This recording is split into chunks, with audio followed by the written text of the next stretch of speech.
Our first 1,000 trails, which said it had all these things. And it may have mini golf, we just hadn't seen it. And it looks like it may rain here in a minute anyway. We're just struggling to get our hamburgers cooked and it's sprinkling. This is our first campsite in 1,000 Trails. This is Cherokee Landing in Salisbury, Tennessee, just outside of Memphis. And we asked for a site on the lake, even though it's partial hookup. They have a dump station not far with water fill, showers, and laundry. And this place here, where we're at down here on the lake, has 30 amp and water. So, which really, I'm not even sure we need that. We did have to come up 4 inches to get mostly level. So, not exactly easy. You can tell from the slope. Kind of slopes downward, so, but really pretty site. Nice view. And free for us since we did the camping trail membership.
Happy birthday to you.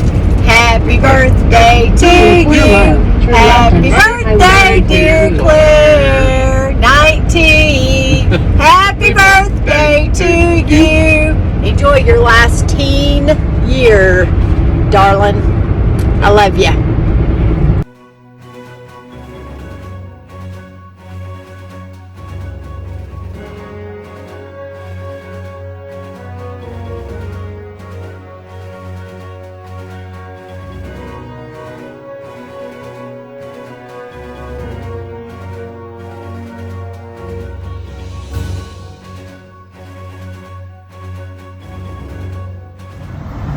Something. We're driving the Essex Coastal Scenic Byway, and it just does the coast. So I think we hit all of these coastal towns. We're in Gloucester, headed towards Pebble Beach. So we're in Maine. They don't have any bags, so you're having to carry your own stuff out because we didn't think to bring in the real bags. Here's Scott. Well, I stole a crate. Crate from Walmart. Carry my freaking Diet Dr. Pepper out. We've been on the search for 2-liter Diet Dr. Pepper to eliminate trying to recycle cans. And you get charged for recycling freaking plastic now. He's upset over the 5-cent deposit charge on each plastic bottle he buys for recycling. He thinks he's getting ripped off.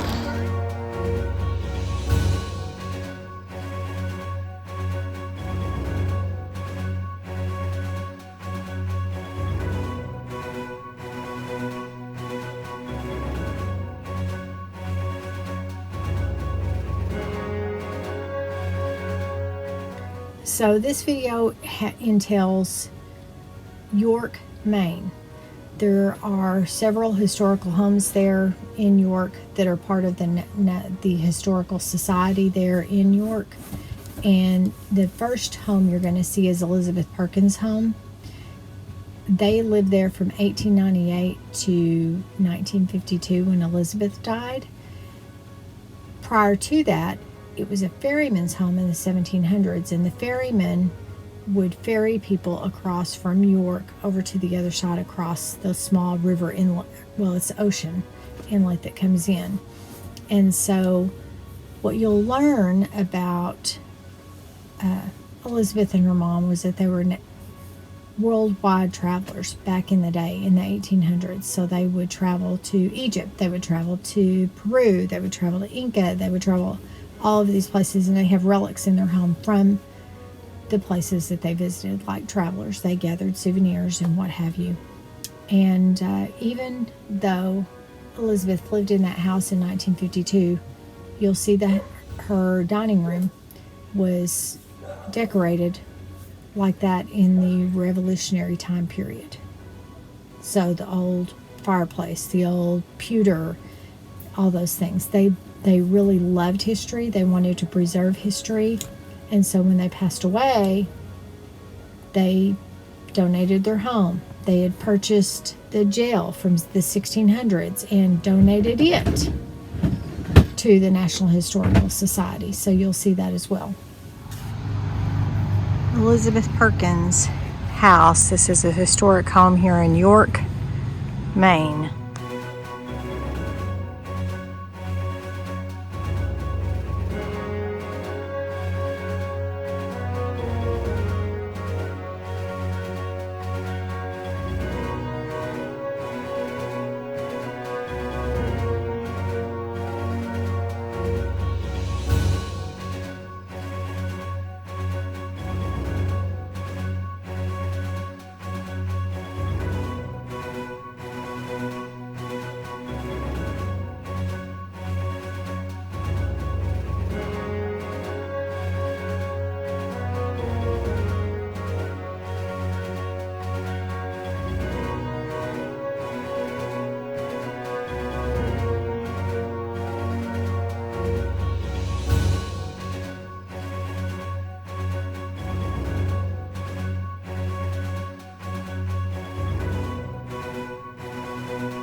So within the National Historic Society Museum area, there's Jeffords Tavern, which was built in 1750 in Wells, Maine. And it was basically on the Maine stagecoach and mail route between Portsmouth, New Hampshire, and Portland, Maine. It was moved to York and restored and is maintained by the National Historic Society.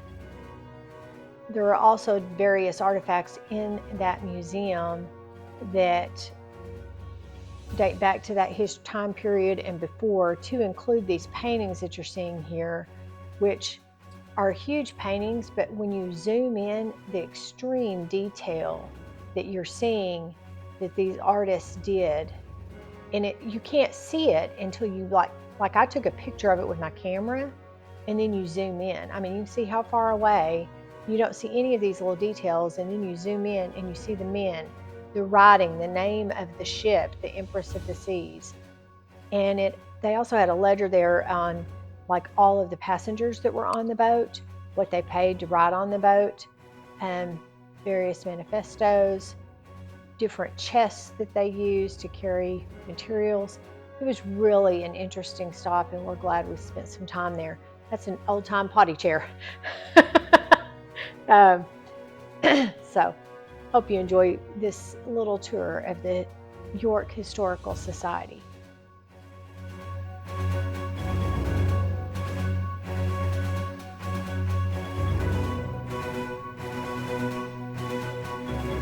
Massachusetts, the Wayside Inn in Sturbridge. Okay. So yeah, we just have the first floor open. Take a look around and let me know if you have any questions. Thank you. Yeah, you're welcome. This is one of the first taverns in Colonial.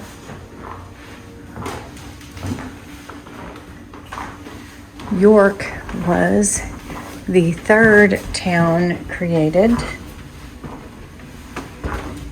here in New England. They slide those across for privacy. Yes. Yeah, well, they did that in Elizabeth's house also. So.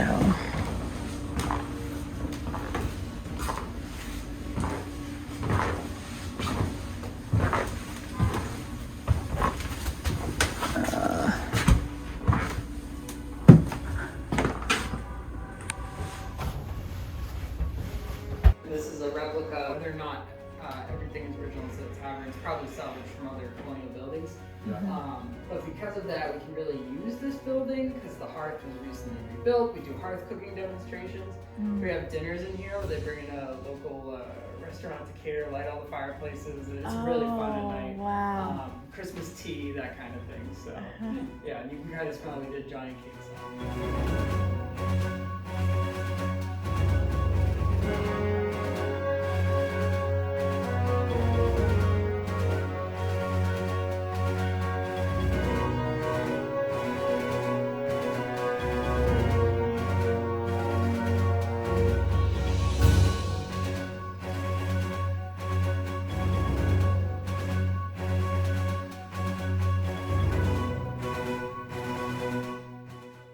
Welcome to the York Jail, the first prison in America built in 1719. It is maintained by the York Historical Society, and as we go through and look at these rooms, pay attention to the depth of the walls, the construction of the doors, the facilities for the warden versus the inmates or the guards, how thick the walls are, the different construction of the rooms because they added on to the jail, how low the doorways are. It was a much different time period, and it was lower to maintain and keep the heat in there. So all the different things that we think about high ceilings now, they had lower ceilings for just to maintain heat in the cold up there. And you'll see documents, a few images of the documents where people were arrested, the different things they could be arrested for, something like infidelity, smuggling rum, different things like that.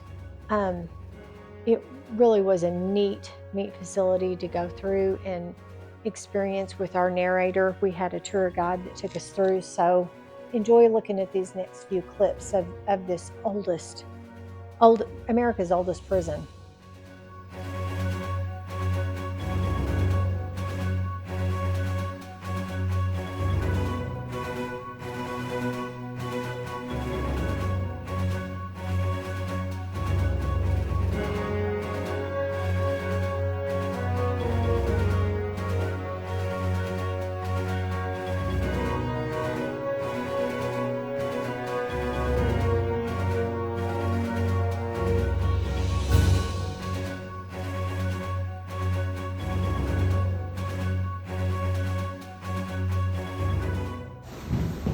This was built in 1799. Women could go to jail for adultery, not going to church, or other moral things like that. So if you go chronologically, this is the next thing built, and this is the modern brick. So this is 17, 16, 17, 9. And it's a little more comfortable. You notice a little difference. Yeah, there's not many that is left. Indoor porta potty. There Yeah. you go. Wow. Shoots right outside.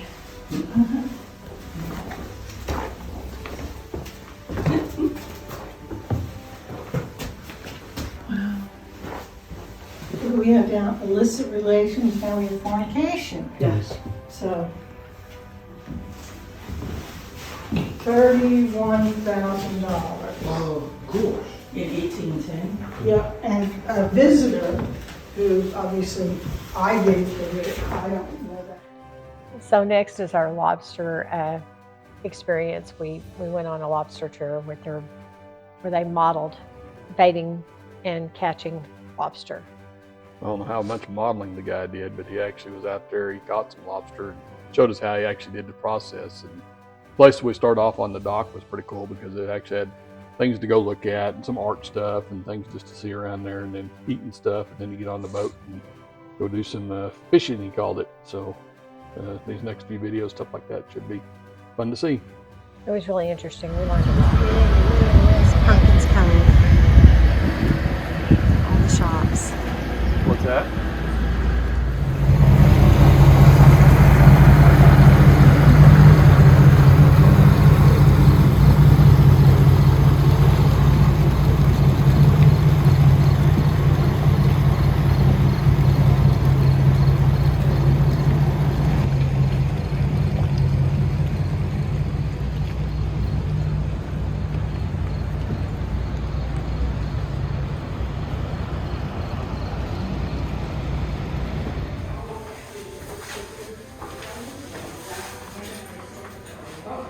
Beautiful art. Some of these pieces are $4,000. It's amazing. Gorgeous stuff. And the whole thing is full of nothing but art.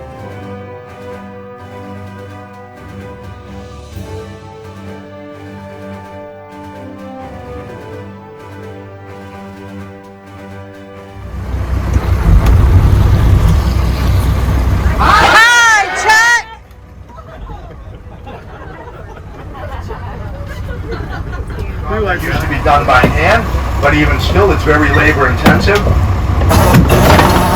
You'll see another little buoy attached to the liner rope. That's called a toggle buoy. That's to prevent the liner rope getting fouled up underwater during low tide. So there's a differential about 1.5 fathoms or 9 feet between tides here in the Gulf of Maine. That's the toggle buoy.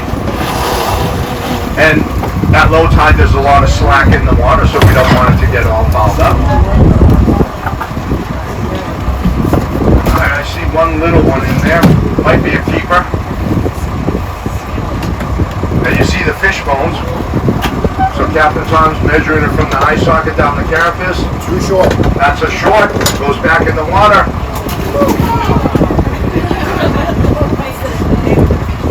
And Captain Tom's going to rebait the trap. Now we use an oily fish as bait. It's the oil in the fish that attracts the lobsters to the trap. They have a very kind of keen sense of smell underwater. They actually have cilia and antennae, and it helps them go right to their food source. Now, their favorite food source is shellfish, but we're kind of enticing them with the oily fish in the trap. Any oily fish will do. So haddock, bluefish, mackerel, pogies, herring. It takes about 3 days for the underwater currents to wash out the oil that we use as bait in the trap, or for the bait to be eaten by whatever enters into the trap. So the lobster traps are fished every 3 days. And you'll see them in what's called a line or a string. And there is one that has flags on it, and that's pretty easy to find. There's an orange one that has orange flags. And if you look, you'll see another one with an orange flag a little further ahead, another one, and another one. And they're in the north-south configuration on east-west. So they're fished in what's called a line or a string. And this time of year, lobsters are starting to migrate offshore. They come inshore in June and July in order to mate and to molt. Pour up a portion of the marginal way. You notice the coloration, the different shape and everything of those rocks. Well, that portion of the marginal way was undermined, washed out by one of the severe nor'easters we have here off the coast. Now that's happened during the winter months. And it takes about 2 years gestation for the egg before she delivers her eggs.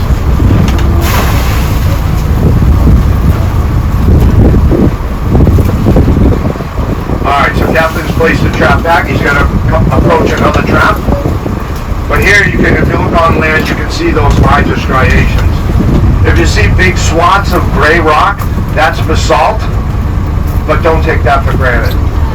There's 2 netted ramps on each side of the kitchen with the hoops on there. They climb up the kitchen heads, they drop down into the kitchen. While there, of course, they dine on the bait that's provided. Once they've had their fill, they don't turn around and go out the same way they came in, although they could. There have been GoPro cameras put on these traps by the researchers over at UNH in New Hampshire there, and they've seen that some lobsters will turn around and go out the same way they came in. But most of them continue on through the trap, through what's known as the powder head, that other netted ramp there. They climb through the powder head, then they drop down, and they remain in the powder until the trap is brought up. Today, again, we use the YMS trap coated in the kind of a rubberized material, plastic material. We have 2 escape hatches built in, one here and one here. We weight them with brick or dense concrete material with a couple of wooden slats on the bottom to help them glide along the rail. The escape hatches. I mentioned that the indigenous people used 2 pine slats in order for any egg-producing females to be able to come out and step over time. While today we use one of these escape hatches is fitted with stainless steel rings, this one, and this one has iron rings. Iron rings are called hog rings. They will rust out over the course of about 30 days, and then this flap will open and close with the motion of the underwater currents.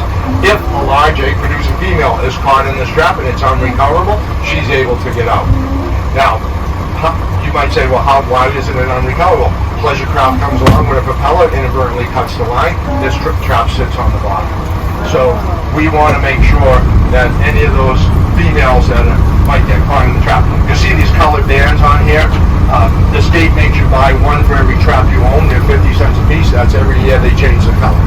So it's just another way to get revenue, right, for the state. Any questions about the trap itself? That's the trap tag is also a way that they can limit you to 800 traps. Right. So you come out, game warden can come out here and haul your traps at any time if you don't have a tag on it. This is what they look like here when they're placed on the trap. Yep. And they have your actual license number on them as well. So if this trap were to wash up on shore, someone could do the research and find out who it belongs to. Have there always been the iron hog rings, or is that a recent change? No, it's pretty much always been as Chuck mentioned, the indigenous people and Native Americans, they used a little bit of pine to purposely break down the trap so that in case they lost it, to give the sea life a good fighting chance.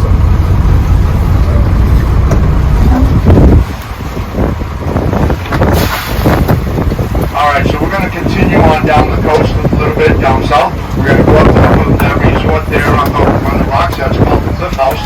And there's this natural wonder and landmark known as Bald Head Cliff. And we're all thinking keeper. That's the power of positive thinking. Let's go. Keeper. Come on. Keeper.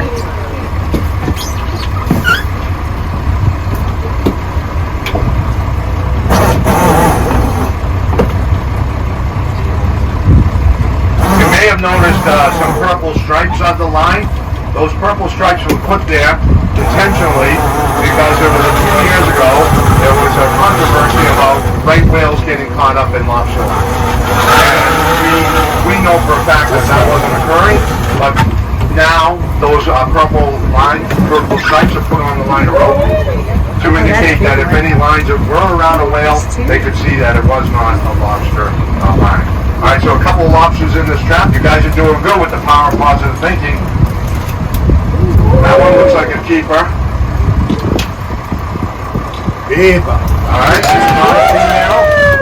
Not a female, maybe a female. We can actually keep a female. If a female is of legal size, does not have visible eggs on the underneath side of her tail, has not been notched, previously notched, she's a keeper. Only about 60% of females are egg-producing females. Where would the match be on that?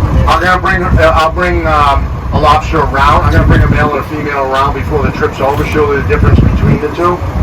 And if we get a male and a female, that one's also a keeper. Notice how that one's flipping its tail?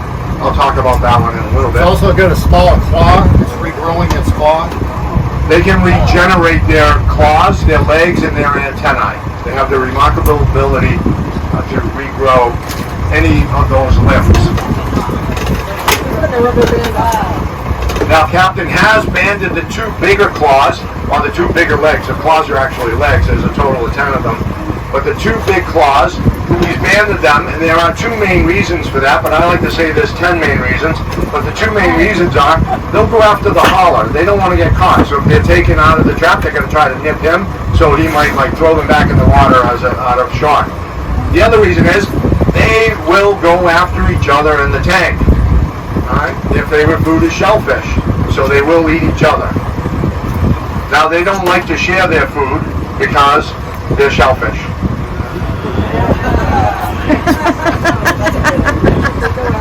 Alright, so you see two sets of antennae. It has two eyes. They can see underwater, but they only see like murky or shadowy images. Their antennae actually help them to navigate towards food source. They also have cilia, little hair-like features on their body. They can regrow their antennae, their claws, and their legs. The claws are actually really legs. They have, in addition to their two big claws, they have 8 other legs, and at the end of those legs there's little pincers, and they help to grab. They also kind of glide along the surface. They don't actually walk along the bottom. Underneath the tail, they have what are known as swimmerettes. Those are swimmerettes. The topmost swimmerette on the male is hard and shell-like. That's the topmost swimmerette on the male. The topmost swimmerette on the female is soft and feathery. I'll bring a female and a male around, and I'll show you the difference. A female tail is about 10% wider than a male tail. That's to accommodate the eggs she might lay. Male claws are usually bigger than female claws. That's an escape mechanism. They can actually scoot backwards very rapidly by flipping their tail that way. So if something was trying to capture it, they could go, get away. Alright. The two big claws have names. Now their favorite food source is shellfish. So they use this one, the bigger one, called the crusher, to break open their food source.